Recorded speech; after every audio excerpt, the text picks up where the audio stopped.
ফের শিশুকন্যা ধর্ষণ। এবার হাওড়ার ডোমজুড়ে মাকড়দায় জানা গিয়েছে 6 বছরের শিশুকন্যাকে মাঠে ফাঁকা পেয়ে নিয়ে গিয়ে ধর্ষণের অভিযোগ উঠল সরকারি রাস্তা নির্মাণ কাজের মিস্ত্রির বিরুদ্ধে। জানা গেছে হাওড়ার ডোমজুড়ের মাকড়দা 2 নম্বর গ্রাম পঞ্চায়েতের রাঘবপুর গ্রামে রাস্তার কাজের জন্য ওই এলাকার একটি স্কুলের মধ্যে ছিল রাস্তা নির্মাণ কর্মীরা। গতকাল বিকেলবেলা 6 বছরের একটি শিশুকন্যা ওই স্কুলের কাছেই মাঠে খেলছিল। সন্ধেবেলা 5:30টা নাগাদ যখন অন্ধকার নেমে আসে, সেই সুযোগে একা পেয়ে এক রাস্তা নির্মাণ কাজের মিস্ত্রি ওই মেয়েটিকে ধরে নিয়ে যায় এবং ধর্ষণ করে, এমনটাই অভিযোগ। এরপরে গ্রামের লোকেরা স্কুলে গেলে দেখা যায় অভিযুক্ত ব্যক্তি চম্পট দেয়। তবে ঘটনাস্থলে নির্মাণ কাজের কন্ট্রাক্টর আসলে তাকে নাম এবং পরিচয় জানতে চাইলে তিনি বলতে অস্বীকার করেন এবং তখনই উত্তপ্ত হয়ে ওঠে এলাকা। স্থানীয় বাসিন্দাদের মধ্যে উত্তেজনা ছড়িয়ে পড়ে। এরপর ঘটনাস্থলে ডোমজুর থানার বিশাল পুলিশ বাহিনী এবং র্যাব যায়।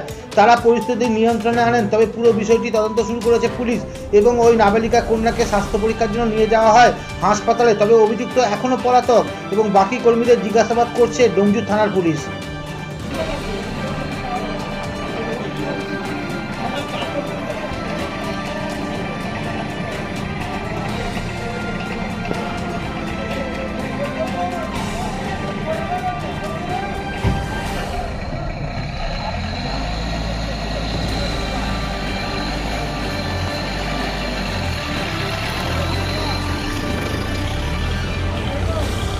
কি ঘটনা বলতে? কাল ঘটনা বলতে বিকাল 5টার সময় বাচ্চারা খেলে এখানে, বাচ্চা মেয়ে এখানে খেলছিল।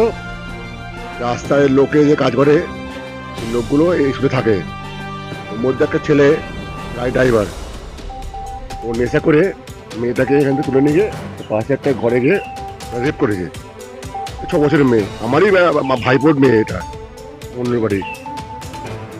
এর জন্য রাত্রে আমার সব ছিল, পুলিশ এলো, যে কন্ট্রাক্টর তাকে আনা হয়েছিল।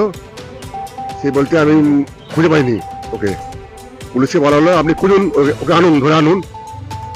এই পর্যন্ত কথা হয়েছে। রাত্রে মেয়েটাকে মেডিকেলে নিয়ে গেল, ওরা কাজ হয়নি। শুনুন লাগে এটা আজকে যেতে বলেছে হাওড়ায়। বাচ্চাটা কত বছর? 6 বছর। ওর বাবা নেই, ও 2 ভাই, মা আছে, মা করা আছে। আমাদের ভাইপো হয় মন্ডল বাড়ি। কি নাম?